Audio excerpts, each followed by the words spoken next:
Hello good morning friends. पिछला जो मेरा वीडियो था इन्फिनिटिव्स का पार्ट 2, उसमें अपन डिस्कस कर रहे थे इन्फिनिटिव्स। और इन्फिनिटिव्स आपको पता ही है कि नॉन फिनाइट वर्ब्स हैं। और उसमें मैंने आपको बिड का, मेक का, हेल्प का, हैव का ये प्रयोग बताए थे, इफ़ यू रिमेंबर। ठीक है ना, आपका ये वर्ड थे ये bid, let, help, make, have.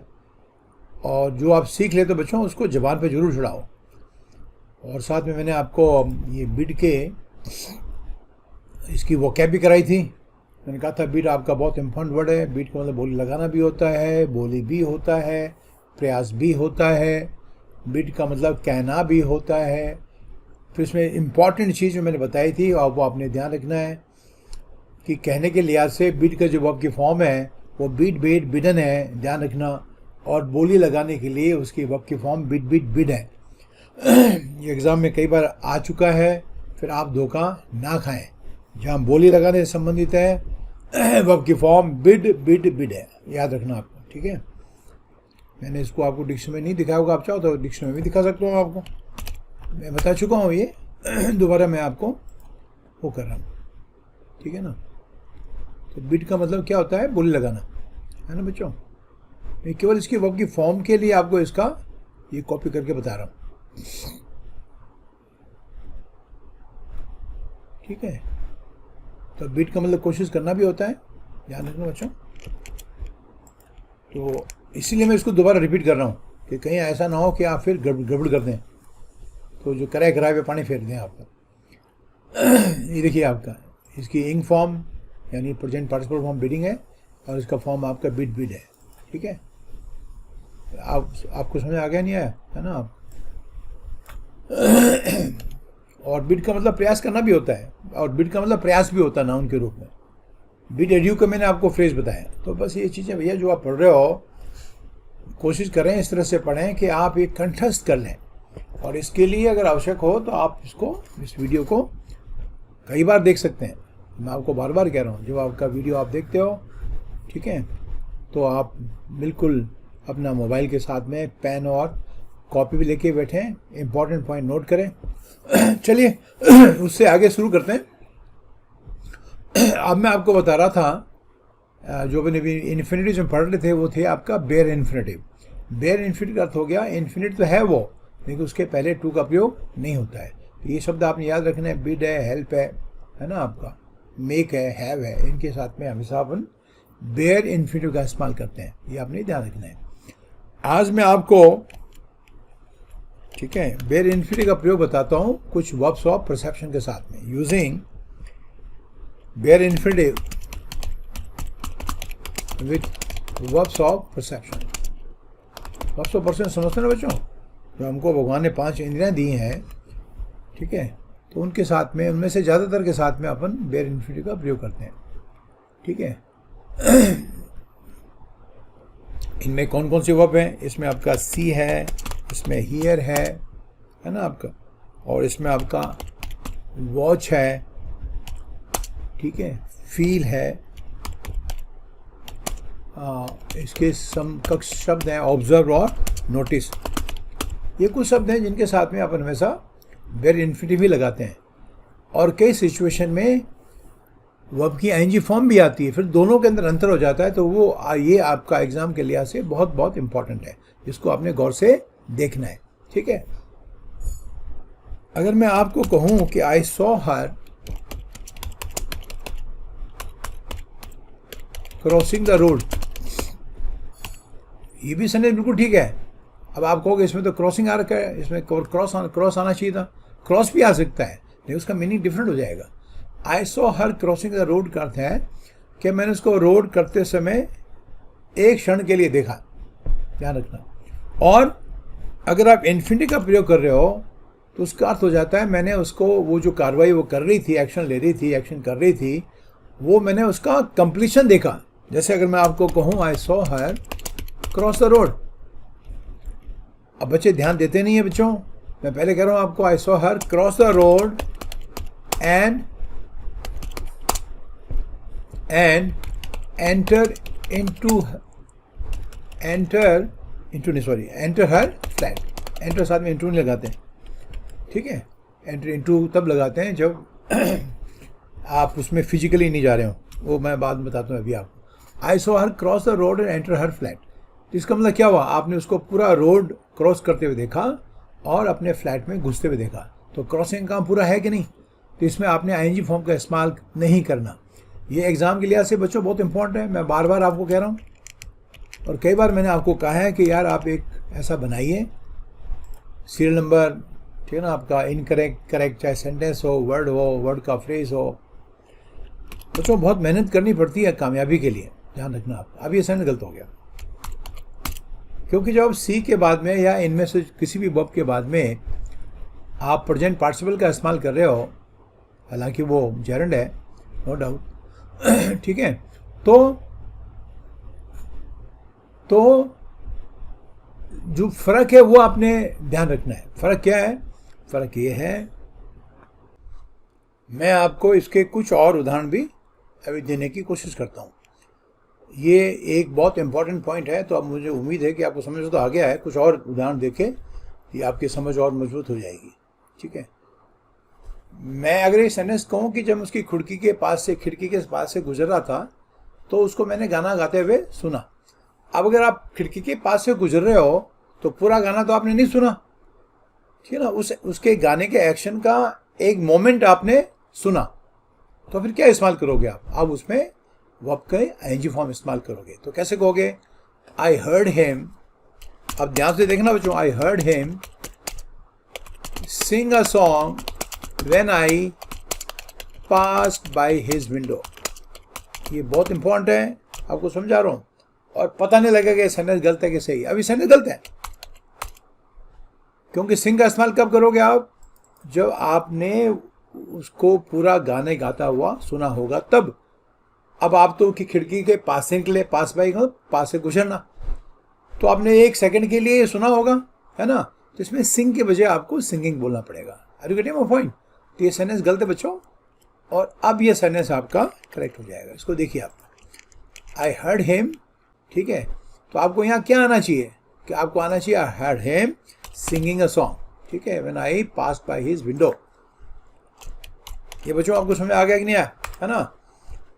और अगर आपने किसी का गाना पूरा सुना, ठीक है, तो पूरे एक्शन के लिए आपको बेयर इन्फिनिटिव का इस्तेमाल करना पड़ेगा, ठीक है आपका। If I say I heard her सिंग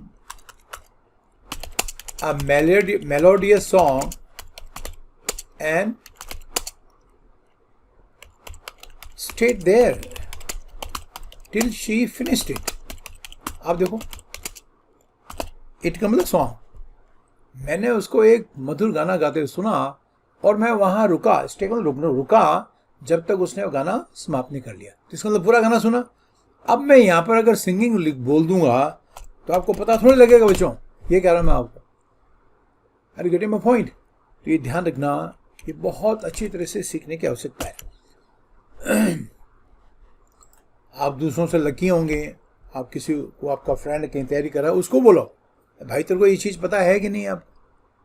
और ये बड़ी खतरनाक चीज़ें हैं, क्योंकि अगर इसमें सिंगिंग का प्रयोग भी कर रहे हो आप तो ये ज़्यादा अटपटा लग नहीं रहा। लेकिन इसमें खास बात होती है कि अगर कोई चीज़ अटपटी नहीं और गलत हो, मेरी बात समझने की कोशिश करना, तो सबसे डेंजरस होती है, ठीक है। और कोई चीज़ बहुत ही अटपटी है तो पता लग जाता है इसमें कुछ ना कुछ गड़बड़ है, इसमें पता ही लग रहा। तो यहाँ पर क्या आना चाहिए कि आप वहाँ पर रुके जब तक उसने गाना ख़त्म नहीं कर लिया। मतलब क्या हुआ, आपने पूरा गाना सुना, और अगर आपने पूरा गाना सुना तब आपको ये बेयर इन्फिनिटिव का इस्तेमाल करना है, ठीक है। आपने इसका, ठीक है, प्रेजेंट पार्टिसिपल का इस्तेमाल नहीं करना। I hope it is clear, ठीक है। और इसमें आप देखिए आपका जैसे फील है, ठीक है ना, आपने फील का मतलब महसूस करना होता है।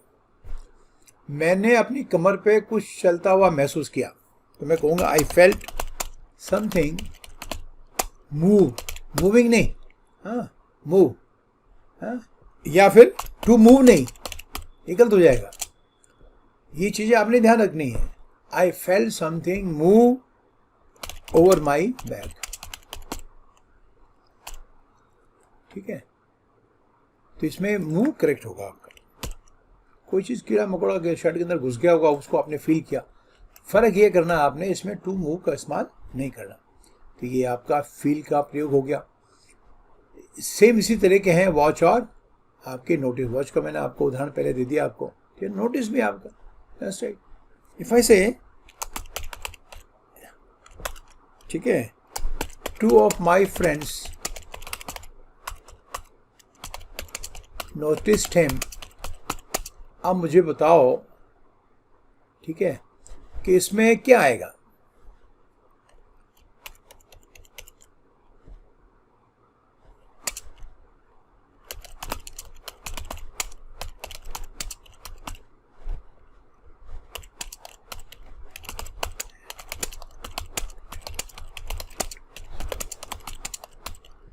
आप ध्यान से देखना बच्चों, जो हमारी तैयारी अधूरी होती है तो फिर ये सब चीज़ें रह जाती हैं आपका, इसलिए कह रहा हूँ बहुत ध्यान से करो। इस सेंटेंस का अर्थ है कि मेरे 2 दोस्तों ने उसको तुम्हारी जेब से कुछ पैसा निकालते हुए और उससे, इट मीन्स मनी को, अपनी पॉकेट में डालते हुए देखा।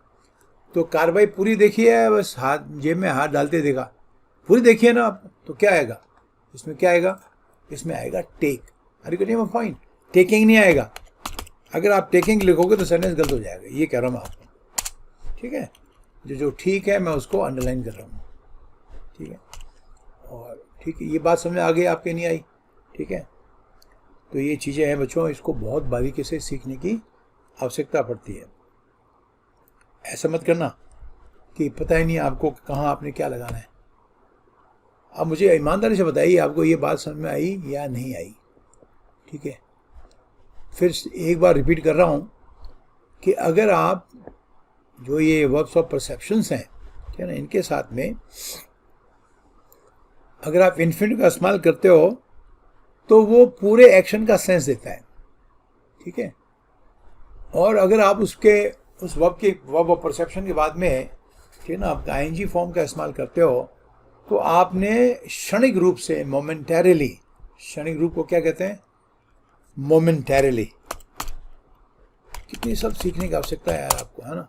क्षणिक समझ गया आपका, कुछ सेकंड्स के लिए आपने देखा है उसको, तो आप उसमें प्रेजेंट पार्टिसिपल का इस्तेमाल करें, ठीक है ना बच्चों। आई होप कि सबको समझ आ गया। और कुछ वर्ब्स थी आपका, मेक, हैव है, लेट है, वो तो मैं आपको बता चुका हूँ, ठीक है। हैव को भी बता चुका हूँ आपको। अब चलते हैं अपन वेरी इन्फिनिट का इस्तेमाल और कहाँ कहाँ करते हैं।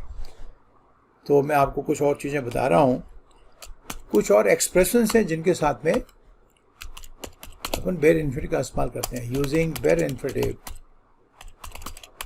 विथ, ये विथ जो है क्या क्या है, हैड, बेटर है, ठीक ना आपका, हैड बेटर का इस्तेमाल है। पहले इसको करो हैड बेटर अलग से, ठीक है। और इसकी तुलना करना, वह ये ऐसे इक्विवेलेंट है शुड के और टू से, याद रखना, मैं बताता हूँ आपको, ठीक है। जब भी आप किसी को सलाह देते हो, ठीक है ना, आप एडवाइस देते हो, तो उसमें शुड का प्रयोग कर सकते हो और टू का प्रयोग कर सकते हो और हैड बेटर का इस्तेमाल कर सकते हो, लेकिन थोड़ा सा फर्क है, ठीक है। जैसे आपने किसी को कहना हो मेहनत करो, कहीं ऐसा ना हो कि तुम अगले टेस्ट में फेल हो जाओ, तो आप उसको ऐसे भी कह सकते हो कि you should work hard, you should work hard, ठीक है, बता रहा हूँ आपको। तो ये शुड हो गया, आप चाहो तो इसमें और टू का प्रयोग भी कर लो, दोनों ठीक है। You ought to work hard, ये तो जनरल आपको आना ही चाहिए, और टू का प्रयोग, ये दोनों ठीक है, ठीक है। अगर ये दोनों ठीक हैं तो मैं दोनों को अंडरलाइन कर देता हूँ, ठीक है, ये दोनों ठीक है। तो फिर हैड बेटर और शुड में क्या फ़र्क है। हैड बेटर भी एडवाइस देने के लिए होता है, लेकिन हैड बेटर एक स्ट्रॉन्ग एडवाइस है। हैड बेटर कैसी एडवाइस है, a strong advice is conveyed by using this expression. इस एक्सप्रेशन, कोई भी एक्सप्रेशन मतलब कोई भी फ्रेज हो, छोटा सा वो आपका एक फ्रेज हो, तो उसको इस्तेमाल करने के लिए आप स्ट्रॉन्ग एडवाइस देने के लिए इसका इस्तेमाल करते हो। थोड़ा सा इसको समझने की कोशिश करना। आपने किसी को कहा भैया अपना बिजली का बिल पेमेंट कर दें, तो इसमें शुड लगा लो, ऑट लगा लो, और नहीं, अरे बिल का पेमेंट कर दे भाई, तेरे को कर देना चाहिए बिल का पेमेंट, ठीक है ना। You should pay this bill, you should pay this bill, और स्ट्रॉन्ग एडवाइस कैसे मानी जाएगी? इसको पे कर दें वरना नुकसान हो जाएगा। तो उसमें आपने हैड बेटर का इस्तेमाल करना है। तो मैं आपको कहूंगा यू हैड बेटर, ठीक ना, पे दिस पे, और आपके लगाना चाहो तो लगा दो टुडे। और एक चीज़ और बता रहा हूँ आपको, कई चीज़ें ऐसे हैं, ये मैंने आपको, अगर आपको ध्यान हो तो मैंने सब्जेक्टिव मूड में भी आपको ये चीज़ें बताई थी आप, ठीक है। सब्जेक्टिव मूड इसलिए मैंने आपको 20 बार कहता हूँ, एक्चुअली इंग्लिश में सब चीज़ें ना ओवरलैप करती हैं। ओवरलैप समझते बच्चों? ये इसमें भी है, उसमें भी है, हर जगह है। अब ये हैड बेटर जो है, हैड हैव का पास्ट टेंस है, नो डाउट, लेकिन इसमें हैड बेटर पास्ट का सेंस नहीं दे रहा है, याद रखना आपका। तो जहां भी सब्जेक्ट और वर्ब का डिसएग्रीमेंट होता है वहां आप सब्जेक्टिव मूड का इस्तेमाल करते हो। ये मैंने पहले बताया था, वो वीडियो देखो, बहुत मेहनत से मैंने बनाए हुए वीडियो हैं वो, ठीक है। तो ये अगर मैं पूछूं ये सेंटेंस का सेंस कौन से समय का है, तो बोलो प्रेजेंट टाइम का ही, अभी कह रहा हूं मैं आपको ही। मैं आपको कहूँ you had better watch all my videos, ध्यान रखना आप। तो आपको क्या मैं स्ट्रॉन्ग एडवाइस दे रहा हूँ, और इसके पीछे एक छुपी हुई वार्निंग भी है एक तरह से, कि आप मेरे सारे वीडियो देखना, और नहीं देखोगे तो आपका नॉलेज अधूरा रहेगा। मेरी बात ये समझ में आ रही है आपके या नहीं आ रही है? तो ये था आपका difference between had better and should. Had better एक स्ट्रॉन्ग एडवाइस है और उसमें एक छुपी हुई वार्निंग भी है। तो आई होप कि आपको समझ आ गया। बहुत सारे संडे बना सकते हैं, इसमें ज़्यादा टाइम खराब करने की आवश्यकता अपने को नहीं है, ठीक है।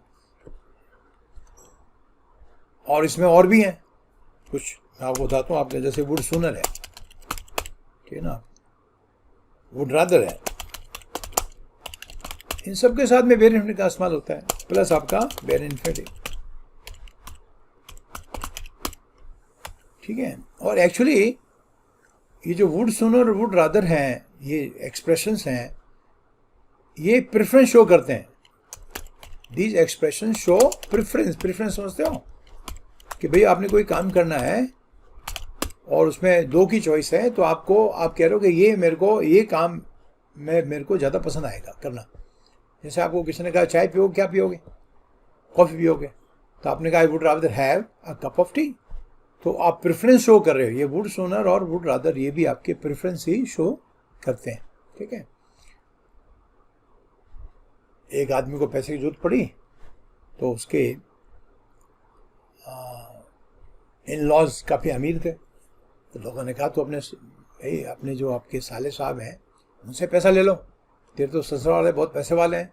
तो उसने ये कहा आई वुड सूनर डाई, ठीक है ना आपका, I would sooner die than borrow money from my in laws. और आपको ये बताना बच्चों, जब सब सारे एक्सप्रेशन आपको आ जाते हैं तो आपकी जो लैंग्वेज आप ऑटोमेटिकली ठीक हो जाती है। इसका समझ गया आपका? इसका मीनिंग हो गया कि मैं अपने ससुराल वालों से, इन लॉज में ससुराल वालों से पैसा उधार लेने से पहले मर जाना ज़्यादा पसंद करूँ। दो चॉइस हैं, या उनसे ले लो या मर जाओ। तो कहें मैं मर जाना ज़्यादा पसंद करूँगा, ठीक है। दो लड़के थे, नौकरी को नहीं रही, कोरोना वायरस का समय था। उसने कहा यार रात को ना चोरियाँ करते हैं, तो नहीं भैया चोरी करने के बजाय मैं मर जाना ज़्यादा पसंद करूँगा। तो वो ये कहेगा I would sooner die than steal, मैं चोरी करने से पहले मर जाना ज़्यादा पसंद करूँगा, ठीक है ना। और इसी तरह से वुड रादर भी, ठीक है ना। तो किसी ने आपको चॉइस दी कि भाई तुम हमारे साथ चलोगे या घर पे रहोगे, तो उसने कहा मेरे को तो आपके साथ जाने के बजाय मैं घर में रहना ज़्यादा पसंद करूँगा। ये हो गया प्रेफरेंस। तो कैसे कहेगा I would rather stay home, I would rather stay home. क्या गड़बड़ हो जाएगी यहाँ पर? आप यहाँ पर अगर आपने टू लगाया या यहाँ पर आपने टू लगा दिया, गलत हो जाएगा। ये भी आपने समझना है। ऐसा ना हो कि बच्चों आप ये समझ नहीं पा रहे हो, ठीक है। मेन मुद्दा ये है, इन एक्सप्रेशन के बाद में आपने बेर इन्फिनिट लगाना है। इसमें तो टू लगाना बहुत ही अटपटा लगेगा, लेकिन इसमें आप गलती से लगा सकते हो। I would sooner die than to borrow, ये भी वैसे अटपटा लग रहा है, तो ये ज़्यादा काम का नहीं होगा। तो नीचे वाला ये वाला सेंटेंस आप गलत हो जाएगा। नियम यही है, इन एक्सप्रेशन साथ में आपने बेयर इन्फिनिटिव का इस्तेमाल करना है, जैसे आपका डाई का इस्तेमाल किया है, स्टील का किया है, टू में लगाना आ गया, ठीक है। I would rather stay home, आप चाहो तो इसमें देन भी लगा सकते हो, than go with you, are you getting my point.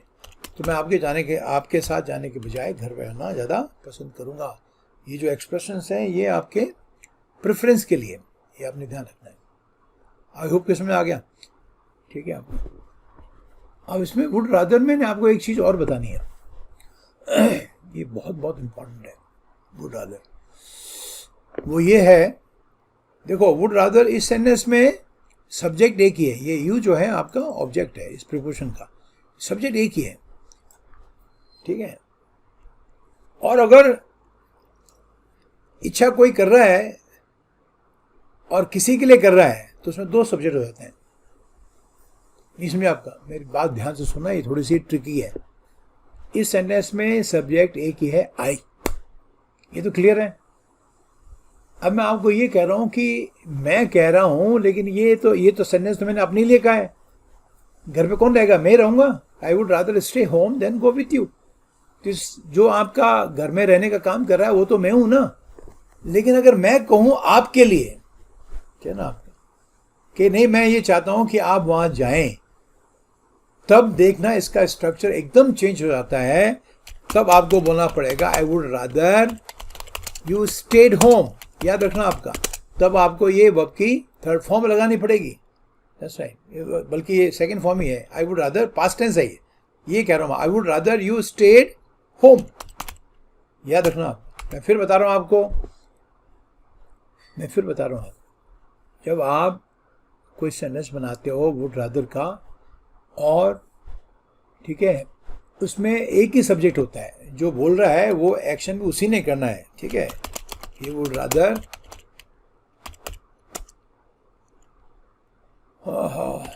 Remain a bachelor than marry her, ये बिल्कुल ठीक है। इसमें आप किसी और के लिए कह रहे हो और सब्जेक्ट इसमें ही है, दूसरा कोई सब्जेक्ट है ही नहीं। हर तो आपका ऑब्जेक्ट है ना, तो पूरे सेंटेंस देखो क्या सब्जेक्ट है, ही है। रिमेन जो वर्ब है, वुड रादर रिमेन का जो वर्ब है, इसका जो आपका डूअर कौन है, ही तो है, तो सब्जेक्ट एक ही हुआ ना, वन सब्जेक्ट। ये थोड़ा समझने की बात है बच्चों, गड़बड़ हो जाएगी, वन सब्जेक्ट, ध्यान रखना। लेकिन अगर वो लड़का किसी और के लिए कह रहा है कि नहीं यार तेरे को उससे शादी करनी चाहिए, तो मैं वो कहेगा ही वुड रादर मेरे लिए कह रहा वो हुई, ही वुड रादर आई मैरिड हर। और इसमें अगर मैरी बोला आपने तो ये सेंटेंस गलत हो जाएगा। मैं जो कहना चाह रहा हूँ आपको समझ में आया कि नहीं? इस सेंटेंस आपका ठीक होगा जब आप कहोगे, ये पास्ट टेंस सिंपल पास्ट में हो जाएगा, ही वुड रादर आई मैरिड हर। तो ये थोड़ा आपको जवानी चढ़ाने की आवश्यकता ज़बरदस्त इसकी है, और मुझे नहीं पता आप कैसे करोगे। इसमें आपके सब्जेक्ट दो हैं, मैरी के लिए दो सब्जेक्ट हैं, एक तो ही है, नहीं मैरी के लिए नहीं सब्जेक्ट नहीं है, सेंटेंस में सब्जेक्ट दो हैं। ये इच्छा जाहिर कर रहा है और मैरी करने का काम आई ने करना है, तो इसमें कुल मिला के सब्जेक्ट कितने हुए, ये कह रहा हूँ आपसे, ये इसका सीक्रेट है। ये सेंटेंस जो है टू सब्जेक्ट का है, टू सब्जेक्ट्स। तो जब सेंटेंस में आपके दो सब्जेक्ट होते हैं तो सेकंड सब्जेक्ट के साथ में आपने वर्ब की सेकंड फॉर्म लगानी है, ये इसका नियम है। Are you getting my point कि नहीं? ठीक है ना, दो चार सेंटेंस में आपको चाहो तो और लिख देता हूँ, ठीक है।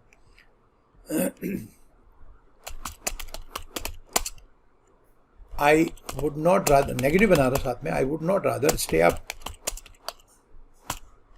तो किसी ने कहा यार काम कर लेने के सुबह उठ कर करूँगा, रात को तो मैंने जागूंगा नहीं। स्टे अप का तो रात को जागना है। I would not rather stay up, इसका मतलब क्या हुआ, मैं जागूंगा नहीं, ठीक है ना। जो मेरे पास ऑप्शन है कि रात को काम करो सुबह का, रात को तो मैं नहीं करूँगा, सुबह देखूंगा, ठीक है ना।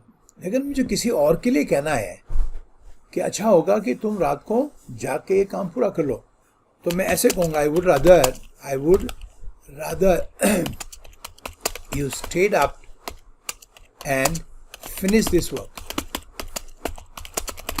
तो ये भाषा के रूप में आपके ज़बान पे भी चढ़ना चाहिए बच्चों। और कई बार कई चीज़ें किताबों में नहीं होती हैं, ठीक है ना, बहुत मेहनत से हम लोग ये तैयार करते हैं, ये जाया जाता है तो फिर हमको बड़ा अफसोस होता है, ठीक है। तो ध्यान रखना बच्चों, ये बहुत बहुत इंपॉर्टेंट है। आई होप कि आपको समझ आ गया। एक एक्सप्रेशन मैं आपको और दे रहा हूँ जिसके साथ में आप वेयर इंटरनेट का इस्तेमाल करते हो, वो है आपका, इसमें चाहो तो जस्ट भी लगा सकते हो, वो जस्ट सुन एज, वो जस्ट, ये कई पिक्यूलर हैं, मुझे पता है इसमें से कई आपने पहले सुनी नहीं होंगी, तो उसका तो मैं कुछ नहीं कर सकता आपका। वुड जस्ट सुन एज, या एज सुन एज नहीं, वुड जस्ट सुन एज नहीं बच्चों, ध्यान रखना, ये टाइप गलती से हो गया। वुड जस्ट एज सुन, ये भी प्रेफरेंस शो करने के लिए, और इसलिए मैं आपको कहता हूँ, मैं जो सेंटेंस दे रहा हूँ ना आपका, क्योंकि बहुत ही पिक्यूलर है, मुझे डाउट है कि आपने कभी सुना होगा ही, तो इसका एक ही इलाज होता है, इस सेंटेंस को मेरे कहना मानो आप लोग, जो मैं सेंटेंस लिख के दे रहा हूँ आपको, है ना, उसको आप 4-5 बार बोल दें, जबान पे चढ़ा दें, झट से बोलें, आपको गोली रफ्तार से आपके सेंटेंस आपके मुंह से निकलेंगे। अगर मैं आपको ऑप्शन दे रहा हूँ, एक डायलॉग देता हूँ आपका, तो ए कह रहा है बी को, कह रहा है ए, ठीक है, उसको पूछ रहा है आपका, would you like to study with us, ये तो सिंपल है ना, तो हमारे साथ में पढ़ना पसंद करोगे। अब बी के पास में बहुत सारे ऑप्शन हैं, उसमें वुड रादर का, वुड सूनर का, सबका, अरे क्या वुड जस्ट एज सून का भी प्रयोग वो कर सकता है। तो अगर उसको ये प्रेफरेंस करने के नहीं मैं तो अकेला पढ़ना पसंद करूँगा, तो वो कहेगा आई वुड, चाहे तो आप जस्ट भी लगा सकते हैं, I would just as soon study alone. अब मैं आपको ये कह रहा हूँ, ठीक है, और it shows preference, showing preference, क्या काम हो रहा है इसमें, आप प्रेफरेंस शो कर रहे हो, दो चीज के बीच में आपको जो ज्यादा पसंद है वो आप बता रहे हो। I would just as soon study alone, आप इसको 4-5 बार बोल दोगे, मैं आपको गारंटी दे रहा हूँ आपके मुंह पे चढ़ जाएगा, और यहीं पर एक बार ही बोलने से काम नहीं चलेगा, लेकिन ध्यान रखना आप, तो आपको कह रहा हूँ कि एक कार्ड बनाओ, कार्ड में ये सेंटेंस बोलते रहो, सारी अंग्रेजी आपको आ जाएगी, ठीक है। और इसीलिए मैं कहता हूँ आपको कि आपको अखबार है, मैगजीन है, नॉवल है, एक नॉवल का भी मैं आपको अभी वोके के रूप में आपको कराऊंगा। तो आई होप कि यहाँ तक आपको समझ आ गया बच्चों, बोलते रहो इसको, ठीक है, ठीक है। क्या किसी ने कहा तू बाहर खाएगा घर पे खाना खाएगा, तो बोलो I would just as soon, ठीक ना, आपका ईट एट होम।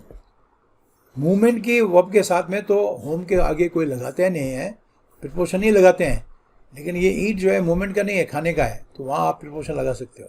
तो क्या कहा आपने, जब चॉइस किसी ने पूछा आपको, भाई तू बाहर खाना खाएगा इनके साथ में या घर पे खाएगा, माँ तो घर पे थी और कुछ भाई बाहर जा रहे थे, तो एक भाई ने कहा नहीं मैं तो घर में खाना ज़्यादा पसंद करूँगा, तो उसमें चाहो तो रादर लगा लो और जस्ट एज सुन लगा लो, आई वुड जस्ट सुन as, I would just optional है, तो मैं इसको ब्रैकेट डाल देता हूँ, ठीक है।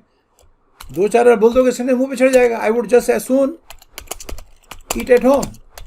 क्या मीनिंग हो गया इसका, इसका मीनिंग ये हो गया बच्चों कि मैं घर में खाना खाना ज़्यादा पसंद करूँगा। Are you getting my point or not?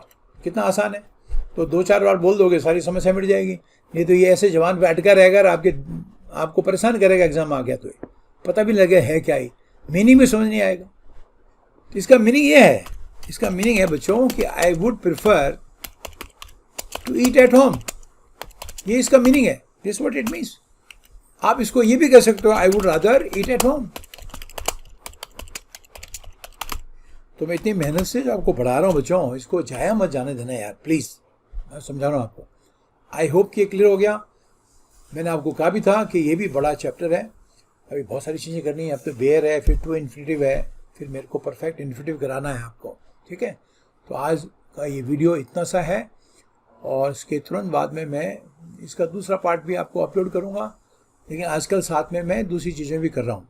कल आपको मैंने वोकैब का भी दिया, वोकैब मैंने बहुत सारे बना रखे हैं, ठीक है, और साथ में इडियम्स एंड फ्रेजेस भी दूंगा, और फिर आपके क्वेश्चंस भी सॉल्व करेंगे। सैटरडे का पेपर भी आपको दूंगा, उसका सॉल्यूशन जो है थोड़ा सा शॉर्ट में आपको मैं कराऊंगा सैटरडे का। मुझे वैसे ध्यान नहीं आज क्या वार है, आज का वार है, आज थर्सडे है, ठीक है। तो सैटरडे को मैंने आपको पेपर भी देना है, तो मैं आपको सबको रिक्वेस्ट कर रहा हूँ कि जो आपके कोरोना का टाइम है, अपने आप को सेफ रखो, बहुत ज़्यादा केसेस बढ़ रहे हैं, ठीक है।